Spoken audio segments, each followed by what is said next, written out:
नमस्कार। लक्ष्मी हिंदी कहानी संग्रह चैनल में आप सभी का स्वागत है। रिश्ते चाहे सगे हों या सौतेले, अगर निभाने की चाहत हो तो इंसान खुशी खुशी हर रिश्ता निभा सकता है। मेरा बेटा बहुत ज़्यादा बीमार था। मेरे पास उसकी दवाई के लिए भी पैसे नहीं थे। मैंने बड़ी ही मुश्किल से किसी से 500 रुपये उधार मांगे थे। मुझे पूरी उम्मीद थी कि वह मेरी मदद ज़रूर करेंगे।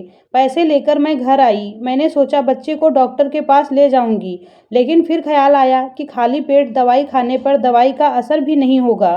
फिर तो दवाई खाने का कोई मतलब ही नहीं है। मेरे पास सिर्फ वही 500 रुपये थे जिससे मुझे अपने बच्चों को खाना भी खिलाना था और उनकी दवाई भी लानी थी। मैंने सोचा पहले बच्चों को खाना खिला देती हूँ। यही सोचकर मैं बाजार गई और सब्जी वाले से सब्जी खरीदी। वही 500 रुपये मेरे पास थे, इसीलिए डरते हुए 500 का नोट सब्जी वाले को दे दिया, यह सोचकर कि ना जाने सब्जी कितनी महंगी होगी। लेकिन उस सब्जी वाले ने मुझे 400 रुपये वापस कर दिए। जब घर आकर मैंने पैसे गिने तो मुझे लगा कि उस सब्जी वाले से पैसे गिनने में कोई गलती हो गई है, क्योंकि उसके पास बहुत भीड़ थी, इसीलिए उसने मुझे 400 रुपये वापस कर दिए हैं। मेरा मन तो कर रहा था कि मैं उस आदमी को अभी जाकर पैसे दे दूं, लेकिन मेरे दिमाग ने कहा शायद यह भगवान की तरफ से मेरे लिए मदद हो। मैं पहले जाकर बच्चे को दवाई लेकर आती हूँ। मैं खुशी खुशी अपने बच्चे को डॉक्टर के पास ले गई और उसके लिए दवाई लेकर आई। मैंने बच्चों को खाना खिलाकर सुला दिया था। बच्चों को सुलाने के बाद मैं उस सब्जी वाले के बारे में सोचने लगी कि जब उसे बाद में अपनी गलती का एहसास हुआ होगा तो वह कितना पछताया होगा। मेरे पास कुछ पैसे बच गए थे, इसीलिए मैंने सोच लिया था कि मैं सुबह ही जाकर उसे बाकी के पैसे दे दूंगी, और अगर कम पड़े तो मैं उसे बता दूंगी कि मैं अगले दिन तुम्हें पैसे दे दूंगी। वह मेरी बात जरूर मान जाएगा। लेकिन मुझे क्या मालूम था कि उस सब्जी वाले की गलती नहीं थी, बल्कि शायद मेरी ही गलती थी, क्योंकि मेरा रिश्ता एक गरीब घर से था।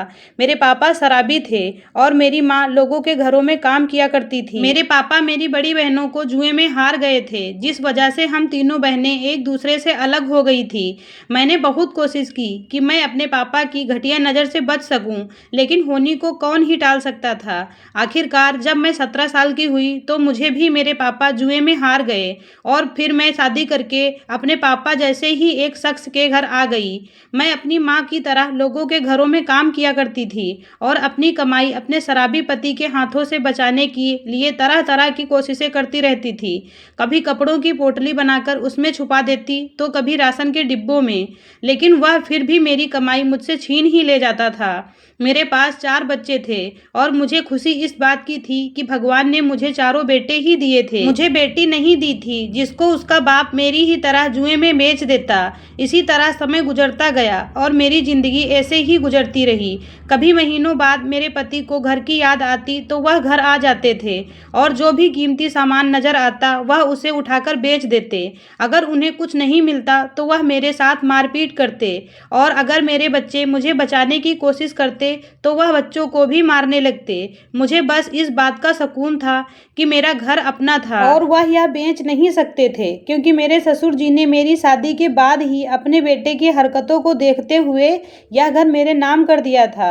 उन्होंने अपने जीते जी यह काम बहुत अच्छा किया था। कम से कम मेरे बच्चों के सर पर छत तो है जो उनका बाप छीन नहीं सकता था। मेरे आसपास के घरों में जो औरतें थी वह भी मेरे ही जैसी थी, खुद ही मेहनत करती और अपने बच्चों का पेट पालती थी।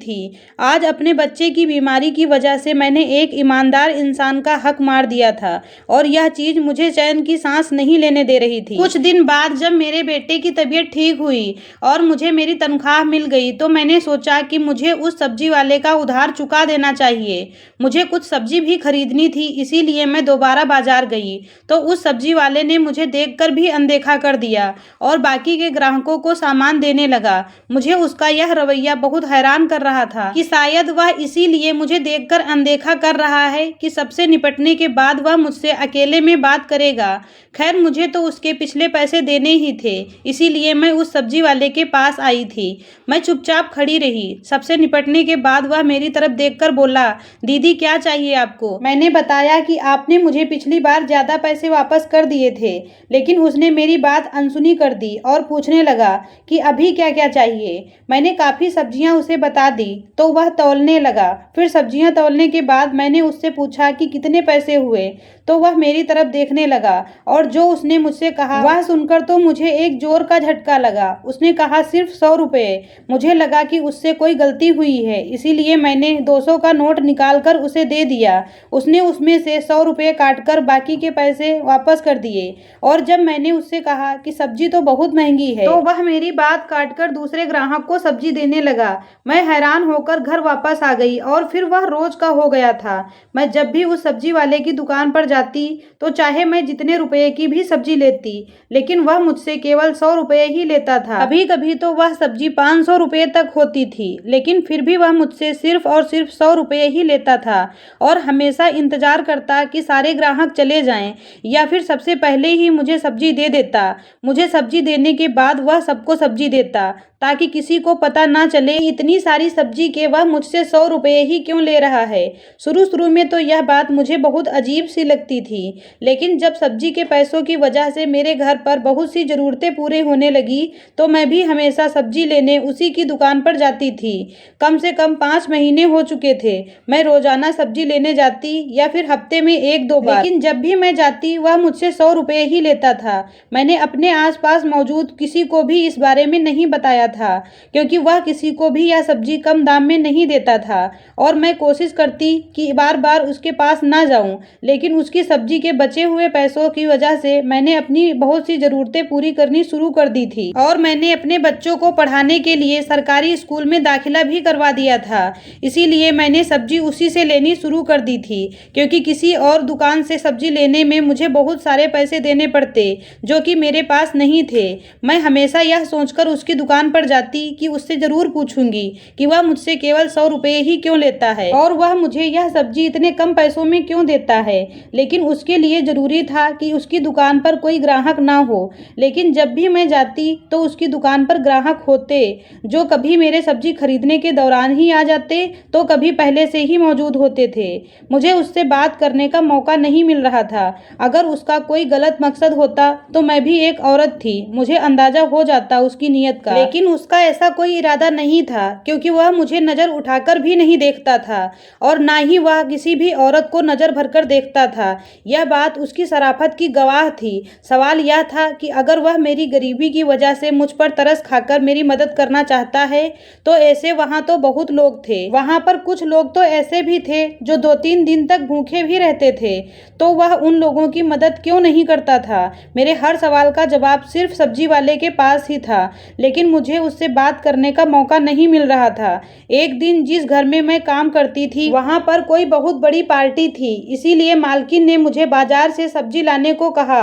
इसीलिए मैं खुद ब खुद उस सब्जी वाले की दुकान की तरफ बढ़ने लगी। मैंने सोच लिया कि आज तो मुझे बहुत सारी सब्जी चाहिए, तो कम से कम 3 से 4 हजार की तो होगी ही। मैंने सारी सब्जी जब तौलवा ली तो मुझे उस सब्जी वाले के चेहरे पर कुछ उदासी सी नजर आई, लेकिन फिर भी उसने खामोशी से मुझे सारी सब्जी दे दी और जब पैसों की बारी आई तो मैंने उसके हाथ में 4,000 रुपये दे दिए जो मुझे मालकिन ने दिए थे, लेकिन उसने हमेशा की तरह सिर्फ 100 रुपये काटकर बाकी के मुझे वापस कर दिए। तो मैंने उससे कहा कि यह सब्जी मैं अपनी मालकिन के लिए लेकर जा रही हूँ। तभी उसके उदास चेहरे पर मुस्कुराहट आ गई और उसने सारी सब्जी के पैसे काटकर मुझे 2,000 रुपये वापस कर दिए। तो मुझे भी यकीन हो गया कि वह सिर्फ और सिर्फ मुझे ही कम दाम में सब्जी देता है। उसकी दुकान पर उस समय भी कुछ ग्राहक मौजूद थे, इसीलिए मैं उससे सवाल नहीं कर पाई। उस दिन तो मैं सारा दिन काम में लगी रही, इसीलिए मुझे 2 दिन तक टाइम नहीं मिल पाया। मैं सब्जी वाले की दुकान पर कुछ दिन बाद गई तो देखा कि उसकी दुकान पर कोई दूसरा लड़का था। मैं भी अब सब्जी कम पैसों में लेने की आदी हो गई थी। मुझे हैरत तो तब हुई जब उस लड़के ने भी मुझे सारी सब्जियां सिर्फ 100 रुपये में ही दे दी। जब मैंने उस लड़के से सवाल किया तो उसने बताया कि यह बात उसके मालिक ने उससे कही है, इसीलिए वह तो सिर्फ मालिक का कहना पूरा कर रहा था। दुकान के मालिक ने उससे कहा था कि मैं जब भी यहाँ आऊँ और कोई भी सब्जी लूँ तो उसके सिर्फ 100 रुपये ही काटना, जबकि मैंने आज भी सब्जी कम से कम 500 रुपये की खरीदी थी, लेकिन फिर भी उसने 100 रुपये ही लिए थे। मैंने उस लड़के से पूछा कि तुम्हारे मालिक कब आएंगे, तो इस पर उसने कोई जवाब नहीं दिया। अब तो मैं और भी ज़्यादा हैरानी में पड़ गई थी और मुझे अपने सवालों के जवाब भी चाहिए थे। अब तो मुझे यह बात नामुमकिन सी लगने लगी थी, क्योंकि अब अक्सर दुकान पर वही लड़का हुआ करता था और वह सब्जी वाला खुद नहीं होता था।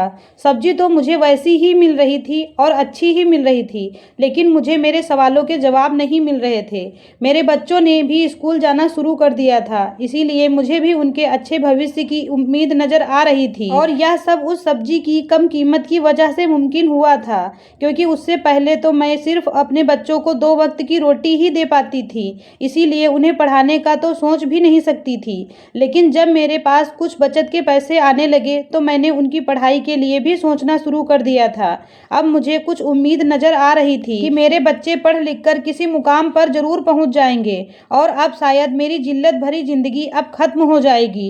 मैं ज़्यादा पढ़ी लिखी तो नहीं थी, लेकिन फिर भी कुछ हद तक हिंदी पढ़ लेती थी, इसीलिए मैंने अपने तरीके से सब्जी वाले का हिसाब लिखना शुरू कर दिया। और वह इसलिए लिख रही थी ताकि जब कभी जिंदगी में मेरे पास इतने पैसे हो जाएंगे तो मैं उस सब्जी वाले का सारा उधार एक बार में ही चुका दूंगी। सब्जी वाले का यह राज मैंने अपने बच्चों को भी नहीं बताया था, क्योंकि बच्चों ने बात करते हुए अगर अपने दोस्तों से कह दिया तो मेरे लिए मुसीबत खड़ी हो जाती, क्योंकि सबसे पहले सवाल मेरे चरित्र पर ही उठाए जाते। मैं गरीब जरूर थी, लेकिन मेरा चरित्र बिल्कुल ही साफ था।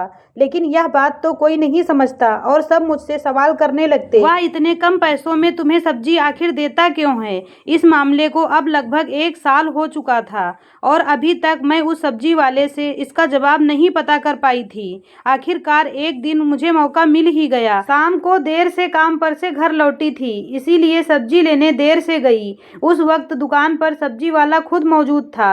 वह दूसरा लड़का आज नहीं था और कोई ग्राहक भी नहीं था। मैंने जाते ही उससे सवाल किया कि तुम यह सब्जी मुझे 100 रुपये में ही क्यों देते हो, इसकी वजह क्या है कि तुम मेरी मदद इस तरह से करते हो। तो उसने मुझसे कहा कि तुम सिर्फ यह बताओ कि उन पैसों से तुम्हारी कुछ मदद हो पाई या नहीं। तो मैंने उसे बताया कि मैंने अपने बच्चों का स्कूल में एडमिशन करा दिया है और घर में भी ज़रूरत की छोटी मोटी चीज़ें मैंने खरीद ली हैं, जो अपने पति की नज़र से बचा कर रखी हैं। उसने कहा, मैं यही तो चाहता था कि तुम्हारी मदद हो जाए। आज तक मैंने तुम्हारी तरफ गलत नज़र से नहीं देखा और यह बात तुम भी जानती हो कि मेरा मकसद सिर्फ तुम्हारी मदद करना है। लेकिन मेरा सवाल तो वहीं का वहीं था कि अगर वह मदद करना चाहता था तो यहाँ पर बहुत से लोग हैं जिनको उसकी मदद की ज़रूरत थी, क्योंकि जिस जगह पर उसकी दुकान थी उसके आसपास हम गरीब लोग ही रहते थे। वहाँ तो सभी गरीब थे, तो वह मेरी ही मदद क्यों करता था। जब मैंने यह सवाल उससे किया तो वह घबरा गया और रोते हुए कहने लगा कि आपके हर सवाल का जवाब मेरे पास है, लेकिन मैं देना नहीं चाहता। मैंने जब उससे जिद की कि अगर वह मेरे सवालों का जवाब नहीं देगा तो मैं उससे सब्जी नहीं खरीदूंगी, तो वह और ज़्यादा परेशान हो गया। उसने मुझसे वादा किया कि वह मुझे हर एक सवाल का जवाब देगा, लेकिन सब्जी हमेशा उसी की दुकान से खरीदनी होगी। मैंने उससे वादा कर लिया। तो उसने कहा कि कल शाम तुम मेरे घर पर आ जाना, मैं वहाँ तुम्हारे हर एक सवाल का जवाब दूंगा। लेकिन मैं उसके घर नहीं जाना चाहती थी। उसने जल्दी जल्दी मुझे अपने घर का पता बताया और मैं उसके घर जाने से इनकार करने ही वाली थी कि वह मुझे सारे सवालों के जवाब यहीं दे दे। लेकिन उसी वक्त दुकान पर एक और आदमी आ गया और मुझे खामोश होना पड़ा। मैंने उसी समय वह सब्जियां उठाई और घर आ गई। लेकिन अब मेरी सारी रात इसी चिंता में गुजरी कि आखिर उसने मुझे वहाँ क्यों बुलाया है, और वह भी शाम के वक्त। और अगर मैं नहीं गई तो शायद सारी उम्र मुझे मेरे सवालों का जवाब भी नहीं मिलेगा, और अगर चली गई तो उसने मेरे साथ कुछ गलत कर दिया तो मैं क्या करूँगी, क्योंकि अनजान मर्द का क्या भरोसा। मेरी ज़िंदगी में आने वाले सारे आदमी ऐसे ही थे, सिर्फ वह सब्जी वाला ही कुछ ठीक लग रहा था। लेकिन इसने मुझे अकेले अपने घर क्यों बुलाया। सारी रात सोचने के बाद मैंने फैसला किया कि मुझे एक बार उसके घर जाना ही चाहिए, क्योंकि मैं इतनी कमज़ोर नहीं हूँ। अगर मेरे साथ उसने कुछ गलत करने की कोशिश की तो मैं खुद को बचा सकती हूँ। अब तो मुझे बेसब्री से कल शाम का इंतजार था। मैं जल्दी ही काम से घर वापस आ गई और अपने बच्चों को सख्ती से समझाकर कि घर से बाहर मत जाना, मैं थोड़ी देर में आ जाऊंगी, एक ज़रूरी काम से जा रही हूँ। मैंने अपने सूट के अंदर एक छोटा सा चाकू छुपा लिया था और उसके घर की तरफ कदम कदम बढ़ाने लगी। जब मैं उसके दरवाजे पर पहुंची तो एक बार को तो मेरा दिल कह रहा था कि मैं पलट जाऊं, जो जैसे चल रहा है वैसे चलने दूं, मुझे क्या जरूरत है उससे सवाल करने की। मेरी तो जरूरतें पूरी ही हो रही थी और मेरे बच्चों को खाना पीना भी मिल रहा था और उनकी पढ़ाई भी हो रही थी। इसीलिए मुझे इस राज को राज ही रहने देना चाहिए। लेकिन मेरे अंदर की आत्मा मुझे चैन नहीं लेने दे रही थी और बार बार मेरे अंदर से यही आवाज आ रही थी कि मुझे एक बार अंदर जाना चाहिए। उसके बाद मैंने दरवाजा खटखटाया। दरवाजा खटखटाने के बाद मेरा दिल और तेज से धड़कने लगा था और मुझे यहाँ आने का फैसला गलत लगने लगा था। उससे पहले कि मैं वहाँ से पलट जाती तभी दरवाजा खुला और मुझे दरवाजे पर सब्जी वाले की शक्ल नजर आई। वह मुझे दरवाजे पर खड़ा देख रहा था। उसके चेहरे पर मुस्कुराहट नजर आने लगी और उसने मुझे अंदर आने के लिए कहा। मैंने सोचा अब जब यहाँ तक आ ही गई हूँ तो एक बार थोड़ी सी और हिम्मत करके मुझे अंदर जाना ही चाहिए। मैंने डरते हुए घर के अंदर कदम रखा और बाजू के अंदर छुपी हुई चाकू पर मैंने अपनी पकड़ तेज कर ली। घर के अंदर आते ही उसने तुरंत लाइट जला दी और रोशनी होते ही जिस चीज पर मेरी नजर पड़ी मैं तो चौंक गई। मुझे तो लगा कि जैसे कमरे की छत मेरे सर पर ही गिर जाएगी। जब मेरे पति के हाथों मेरे पिता ने मुझे बेचा था उसके बाद से मैंने अपने माता पिता से कोई संबंध नहीं रखा था। मुझे नहीं पता था कि मेरी बहनें या मेरे माता पिता किस हाल में हैं और मैंने तो समझ लिया था कि वह सब मेरे लिए मर चुके हैं और कभी भूल कर भी मैं उनके बारे में नहीं सोचती थी। कभी कभी मुझे अपनी माँ का ख्याल आता था, लेकिन शादी के 5 साल बाद ही मेरी माँ को भी मेरे पिता किसी जगह जुए में हार गए थे। इसके बाद मैं उन सबको मरा हुआ मानने लगी थी। मैंने तो कभी सोचा भी नहीं था कि उनसे सामना भी होगा। बिस्तर पर मुझे अपने पिताजी लेटे हुए नजर आए और मुझे उन्हें देखकर और ज्यादा नफरत का एहसास हुआ कि हम लोग जिस हाल में भी हैं उस हालत का जिम्मेदार सिर्फ यही आदमी है।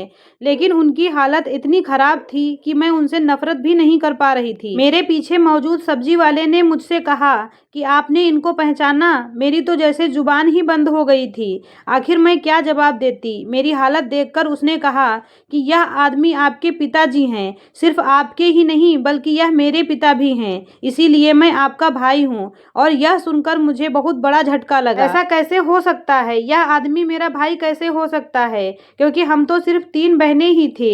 मुझे तो ऐसा लग रहा था कि आज बिजली के इतने झटके तो मैं सह भी नहीं पाऊंगी। मैं आगे बढ़ी और पिताजी की हालत देखी तो मेरी आंखों में आंसू आ गए। उनको फालिस का अटैक हुआ था और वह जुबान से बोल भी नहीं सकते थे और ना ही हाथ हिला सकते थे।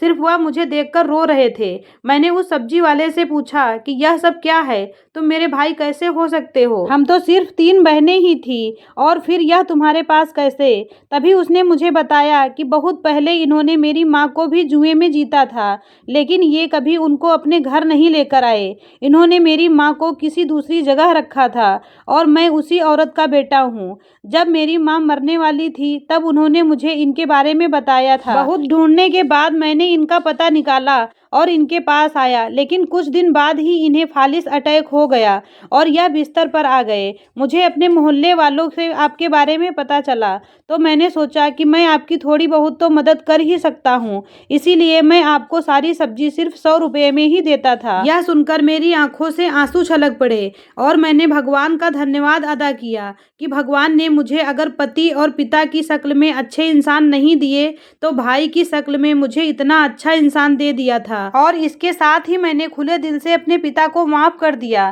क्योंकि उन्होंने जो हमारे साथ किया था उनकी सजा उन्हें जिंदगी में मिल चुकी थी और नर्क में भी भगवान उनसे हिसाब जरूर लेंगे।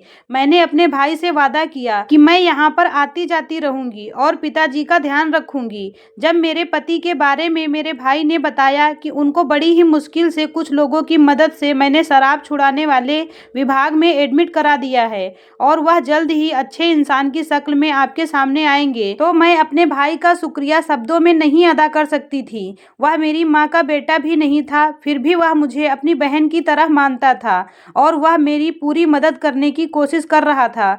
सच में उसकी माँ ने उसकी बहुत ही अच्छी परवरिश की थी। आखिर उसकी रगों में भी तो मेरे पिता का ही खून था, लेकिन उसकी इतनी अच्छी परवरिश उसकी माँ ने की थी। मेरे पति भी सही होकर 6 महीने में घर आ गए थे और अब हमारे परिवार में सिर्फ खुशियां ही खुशियां थी। ऐसी ही और कहानियां सुनने के लिए हमारे चैनल को सब्सक्राइब करें। धन्यवाद।